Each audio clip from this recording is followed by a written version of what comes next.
So as you've probably seen just from the quick little video, and today I'm about to show you how to build a mini DIY patio ponds. Patio ponds, mini ponds, whatever you like to call it. I'm going to call it patio slash mini, even though it's not a patio, but you know, mini pond, whatever you like to call it.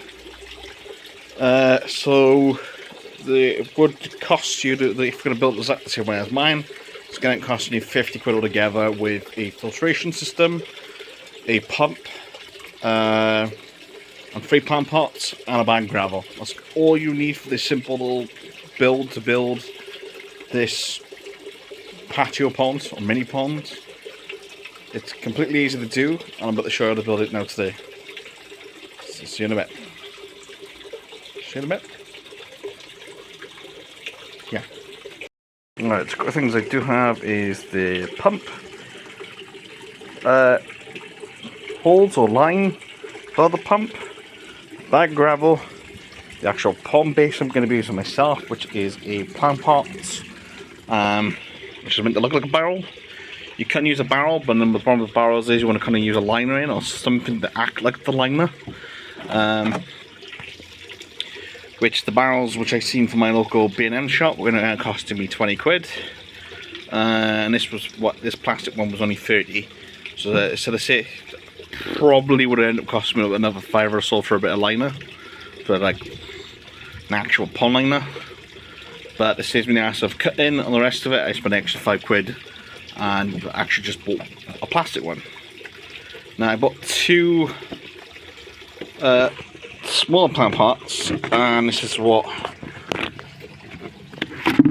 So I also got 2, which one is going to act as a hold up stand. One's going to act like a stand for the other one. So as this top one is going to be full of gravel, plants. It's going to act like a mini DIY bog filter for this pond completely. I'm not even going to bother cutting any holes in this. I'm literally just going to run the pump up to it. Pump pumps down to the bottom, and then it's just pretty much simple. I can add a way so I can rack mount the bog, or a place where a lot of dirt gets picked up too. So every now and again I just go rack mount whatever, and this is going to be essentially the pond. I'm going to push that back a little bit because I think I want more space around the front than I do actual on the back. So pretty much a simple design, but yeah, that's pretty much the idea. So for a minute, gonna get the bag, gonna give the gravel open. So now that I'm washing the gravel out, literally just shoving the holes in the bag, shaking the holes around. There's still a lot of the dirt. We'll do this for another 5-10 minutes or so. Make sure it's crystal as it can be before we end up using it. Because trust in us, we end up using it and it's not going to work alright. The other thing is when you're choosing gravel from your local DIY shop, make sure it's fish friendly. If you don't know if it's fish friendly, probably best bet is not to buy it if it doesn't say fish friendly, or go in and ask someone if it is fish friendly. If they don't know, then I definitely don't recommend to buy it. If it says fish friendly, then happy days. Then you know it's going to be absolutely fine. Which I know this gravel is going to be fine because I bought it before in the past for this pond and some other ponds in the past. Like today we're using it for this pond. Gonna leave that run. At the same time, trying to figure out my idea. But yeah. Right, so I decided to go with both clay pots in the end. Just quickly patch the hole off on the bottom. There still is like a slight leak, but it's not gonna, you know, it's not going out the pond, it's going back into the pond. So just make sure the pond is not gonna be overflow massively. But so if the water does go off, if the electric does go off for some unknown reason, the water's not gonna go back in the pond, which is the, you know, just make sure the electric does go off. So I've also built now my little DIY bog pipe. So what we got is on the top is a well, the water's going to get pumped in from the top, and then a breather pipe, so if the electric does go off, then you know, it's not going to, actually that's not even much piping in my shower, other than that's the case. But yeah, fuck it, we'll leave it on. But yeah, we'll just go from here now. Gravel around it, and it's just the gravel in. It's pretty much clean to a point where hopefully once one stops filling up, it's not going to affect it too much. That's just kind of open prey type scenario. But yeah, we'll just go from there, I think. It's like I'm going to be adding the fishing today anyway. I just want to get it set up today, let it run a couple of days, and then add the fishing once the fishing are nice and settled. This nut here, you know, it's just poking out from the gravel. Not too far off.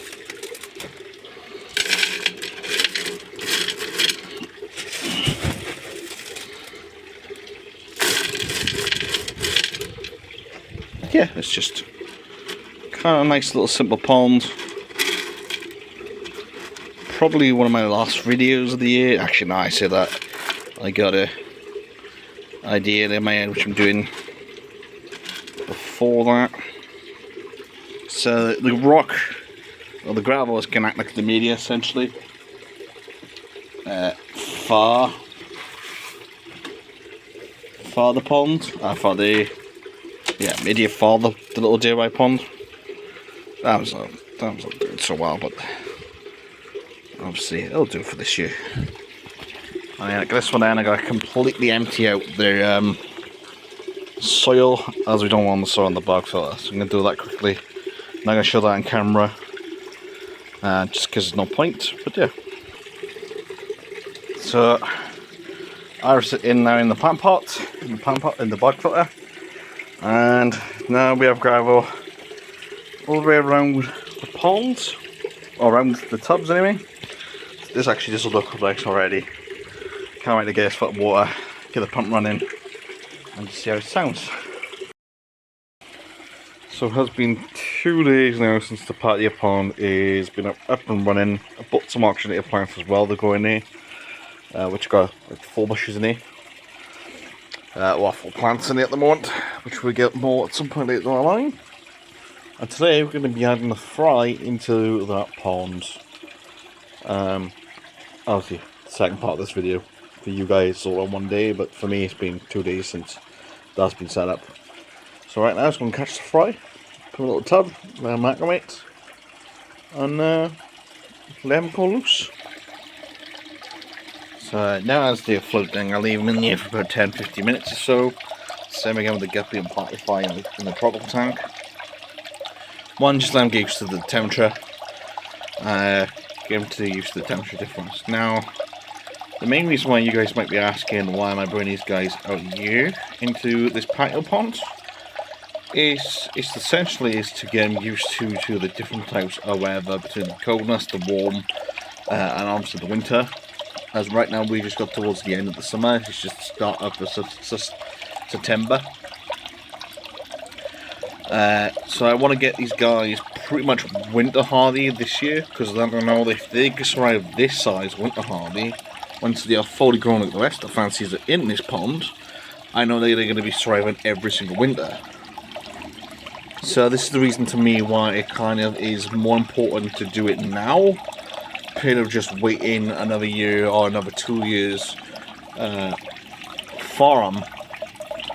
Like, some of these guys are a decent size, and obviously I'm doing my best as I can to make sure this pond doesn't completely freeze over. Same again with the filtration. You know, like I do with my other 2 ponds, I always make sure there's always somewhat water movement in the pond to stop it from freezing over.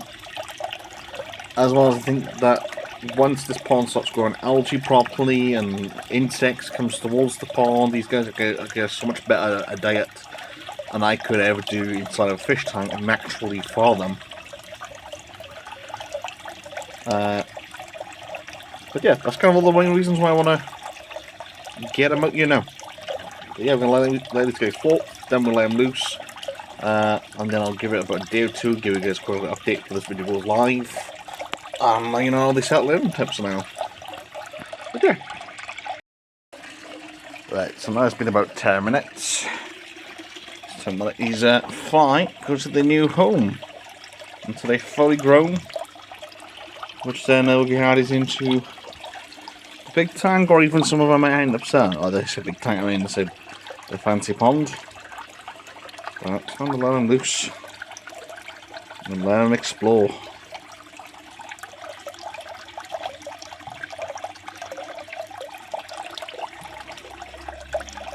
Germany is going to see how well they're going to do in you.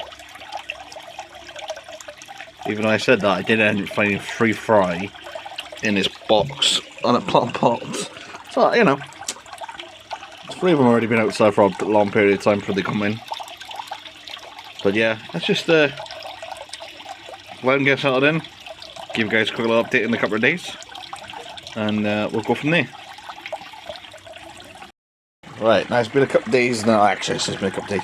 It's been close enough to a week now since the fry have been in here. They're still a little bit skittish when we come close to the pond, so I might not even see them. But obviously, I'm just going to, you know, bring them out some breakfast. So hopefully, we might catch 1 or 2 of them. At least the bigger ones, anyway.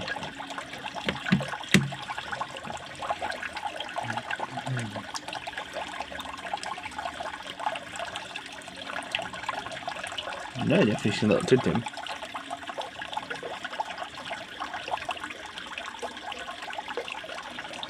Look at the back.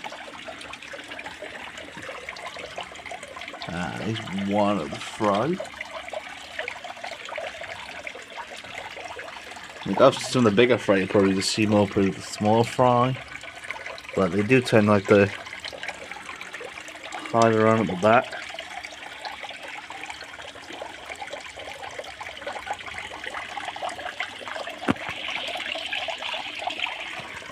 Yeah, they're doing alright, you know.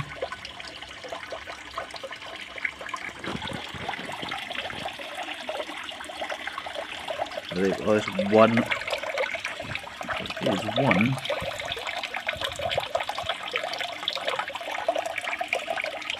Not like that. There's Timmy.